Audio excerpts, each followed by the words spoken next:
আসসালামু আলাইকুম। সবাই নিশ্চয়ই ভালো আছেন। আলহামদুলিল্লাহ আমরাও সবাই ভালো আছি। এটা ছিল রমজান মাসের ২য় শুক্রবার।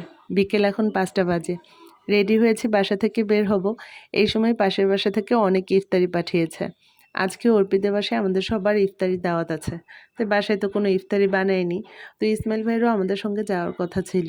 কিন্তু সে আর যেতে চাচ্ছে না। তাই ভাবলাম এইখান থেকে তাকে ইফতারিটা দিয়ে তারপরে আমি যাই। তো সব ইফতারি গুছিয়ে দিয়ে তারপরে এই যে আমি চলে আসলাম অর্পিদের বাসায়। কসাই মসজিদে আসরের নামাজ আদায় করে আপনাদের ভাই আগে চলে এসেছে। ২ ছেলেকে নিয়ে আমি এখন চলে আসলাম। এসে তো দেখি সব মানুষজন চলে এসেছে। আমার আসতে বোধহয় একটু দেরিই হয়ে গেল। তো এই মার্কেটটা তো সম্পূর্ণটাই রিমনদের। তাই যখন ইফতারির আরকি দাওয়াত দেয় সবাইকে, তখন মার্কেটের সামনের সাইডটা ওরা বন্ধ করে দেয়।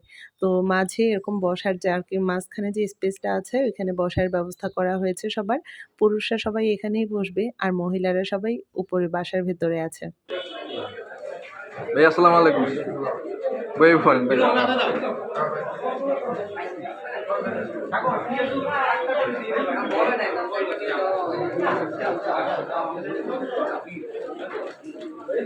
বল এক দুই রাখতে হয় সমস্যা নেই।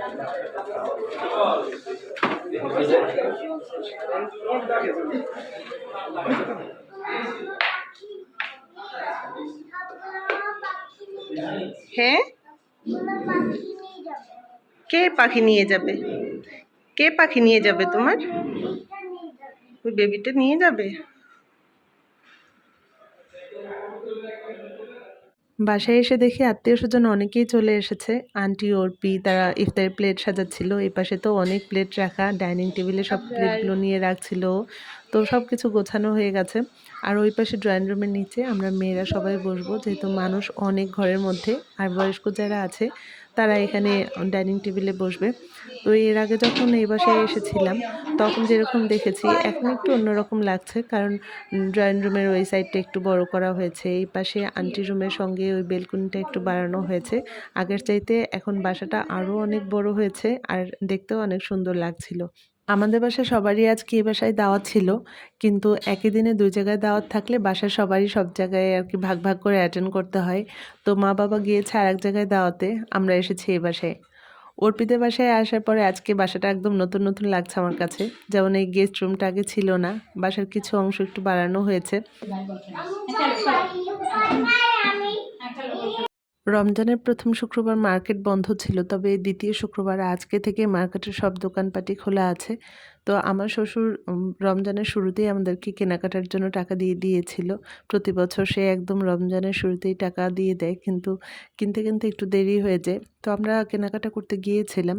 দেখলাম যে এখন পর্যন্ত আরকি আগে যে গিয়েছিলাম ৫-৬ রোজার দিকে তখনও মালামাল তেমন আসেনি। তো আপনাদের ভাইয়া বলল যে এখান থেকে আজকে ইফতারির পরে গিয়ে আমার ড্রেস তারপরে বাচ্চাদের পাঞ্জাবি এগুলো দেখব। ইফতারির আর বেশি সময় বাকি নেই। আমরা সবাই ইফতারির সামনে নিয়ে বসেছি। ড্রয়িং রুমে আমরা এখানে অনেকে বসেছি। ডাইনিং রুমে অনেক মানুষ আছে। আর কি বাসার ভেতরে সব মেয়েরা। আর আমি আসার সময় মার্কেটের সামনে যে স্পেসটা দেখেছেন সেখানে তো ছেলেদের বসার আয়োজন করা হয়েছে। তো মার্কেটে অনেক মানুষজন আছে এবং আমাদের রিলেটিভস পুরুষ যারা আছে সবাই সেখানেই ইফতার করবে। ইফতারের পর্ব শেষ হওয়ার পরে এখানে দই খাচ্ছিলাম। মুন্না ভাই, আমি, শিমু আমরা সবাই। আন্টি না খেয়ে আসতেই দিবে না। আর সাথে তো বিরিয়ানি দিয়ে দিয়েছে। তো ইফতার করার সঙ্গে, সঙ্গে তো ভারী কিছু খাওয়া যায় না। বাসায় গিয়ে তারপর বিরিয়ানি খাবো। তো তার আগে মার্কেটে কিছু সময় একটু ঘোরাফেরা করব।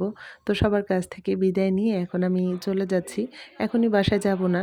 বাচ্চাদেরকে বাচ্চাদের কিছু কেনাকাটা করব দেখি যদি আজকে ওদের সবকিছু পাওয়া যায় তাহলে তো ভালো, নয়তো আরও একদিন ওদেরকে নিয়ে বের হতে হবে।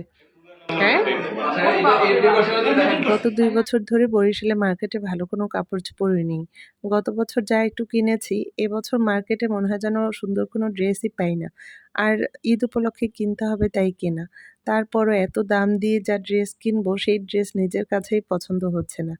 আমার কাছে মনে হয় যে এবার মার্কেটের চাইতে অনলাইনের ড্রেসগুলো অনেক ভালো, সুন্দর। কিন্তু অনলাইনে কেনার মতো আমি ভরসা পাই না। কারণ একবার অনেক দামি একটা ড্রেস কিনেছি। কেনার পরে বাসায় আরকি যখন হাতে পেয়েছি তখন মনটাই খারাপ হয়ে গেছে। ড্রেসটা আমি যেভাবে দেখে অর্ডার করেছিলাম সেরকম ড্রেসটা ছিল না। যাই হোক এরপরে বাচ্চাদের পাঞ্জাবি নিলাম। ওদেরকে পাঞ্জাবি কিনে দিয়ে বাসায় পাঠিয়ে দিয়েছি। আর আমি আমার ড্রেস দেখতে এসেছি। তো এরপরে দেখে শুনে আমার জন্য ড্রেস নিয়েছি। নেয়ার পরে যখন টেলার্সে বানাতে দিলাম তখন দেখি হাতার কাপড় হবে না। আমি তো বড়সড় একটু ঢিলাঢালা হাতা পরি। কিন্তু সেইরকম বড়সড় ঢিলাঢালা তো হবেই না, 3 কোয়ার্টারেরও হাতা নেই। এত দাম দিয়ে জামা নিয়ে তারপর যদি হাতার কাপড় না থাকে, তো মনটাই খারাপ হয়ে গেল। আবার সেই ড্রেস চেঞ্জ করতে এসেছি। আপনারা ড্রেস কেনার সময় অবশ্যই ভালোভাবে দেখে নিবেন। ঈদের সময় তাড়াহুড়া করে কেনাকাটা করতে গিয়ে এই ভুলগুলো আমাদের হয়ে যায়। পরবর্তীতে আবার সেই ড্রেস নিয়ে আসতে হয়। আজকে তাহলে এখানেই রাখছি। আবার অন্য কোনো দিন গল্প করতে চলে আসব। খোদা হাফেজ।